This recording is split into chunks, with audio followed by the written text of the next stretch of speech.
کو قومی اسمبلی میں کی گئی تقریر سے ہوا۔ آئیے آپ کو سناتے ہیں کہ وزیر اعظم نے کیا کہا تھا۔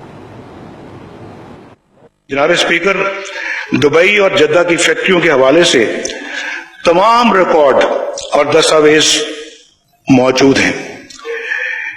حضور، یہ ہیں وہ ذرائع اور وسائل جن سے لندن کے فلیٹس خریدے گئے۔ میں بلا خوف تردید حتمی طور پر واضح اور دو ٹوک الفاظ میں کہہ سکتا ہوں کہ جدہ اسٹیل مل ہو یا لندن کے فلیٹس یا اور کوئی ادائیگی، پاکستان سے ان کے لیے 1 روپیہ بھی باہر نہیں گئی۔ لندن کے فلیٹ سے شروع ہونے والی کہانی میں پہلے اسٹیل ملوں کی انٹری ہوئی اور پھر ہر کہانی کی طرح ایک شہزادہ بھی آ گیا جو کہ قطر کا تھا۔ مگر پہلے دن سے لے کر آج تک ایک بات کا سراغ نہیں مل پایا کہ فلیٹس خریدنے کے لیے پیسہ آیا کہاں سے۔ ساتھی اینکر حسن اس پہیلی کو کھوجنے کی کوشش کر رہے ہیں، آئیے انہیں سے جانتے ہیں۔ تو جو منظر میں آپ ڈالر اڑتے دیکھ رہے ہیں، سوال بھی یہی ہے کہ ڈالر کہاں سے آئے، کہاں پر لینڈ کیے، اصل ٹریک کیا تھا۔ پیناما کیس نے سنسنی اور تھرل میں ہالی ووڈ فلموں کو بھی پیچھے چھوڑ دیا ہے۔ قدم قدم پر کہانی میں ایسا ٹویسٹ آتا ہے کہ دھماکی دہی بنا کے رکھ دی ہے۔ 2 فلائٹوں سے شروع ہونے والی کہانی 5 فلائٹوں تک جا پہنچی ہے، لیکن ایسی الجھی ہے کہ سلجھنے کا نام نہیں لے رہی۔ یہ ہیں وہ لیبر فلیٹس جنہوں نے پاکستان کے سیاسی منظرنامے میں ہلچل مچا کر رکھ دی ہے۔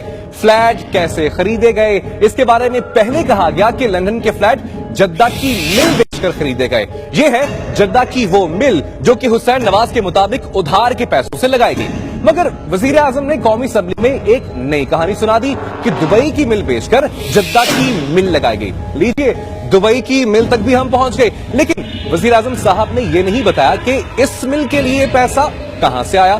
گویا کھوج تھی فلیٹس کے پیسوں کی، مگر دبئی کی مل ایک اور پہیلی بن کر آن اتری۔ پھر دھماکہ خیز انٹری ہوئی قطری شہزادے کی، جس نے کیس میں ایک نیا رخ پیدا کر دیا۔ قطری شہزادے حماد بن جاسم کا بیان ہے کہ میرے خیال میں نواز شریف کے والد نے ہمارے کاروبار میں پیسے لگائے اور 12 ملین درہم سے ہم نے فلیٹ خرید کر میاں صاحب کے حوالے کر دیے۔ پھر ایک نئی پہیلی، یعنی یہ 12 ملین درہم قطر سے لندن کیسے منتقل ہوئے۔ پیناما کا ڈرامہ اپنے کلائمیکس پر پہنچ چکا ہے۔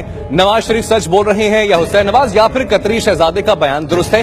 یہ ایسا گورکھ دھندا ہے، اس نے عدالت سمیت پورے پاکستان کو گھما کر رکھ دیا ہے۔ ہمیں تو خود سمجھ نہیں آ رہی کہ آخر یہ چکر ہے کیا۔ اگر آپ کو سمجھ آ جائے تو ہمیں بھی بتا دیں۔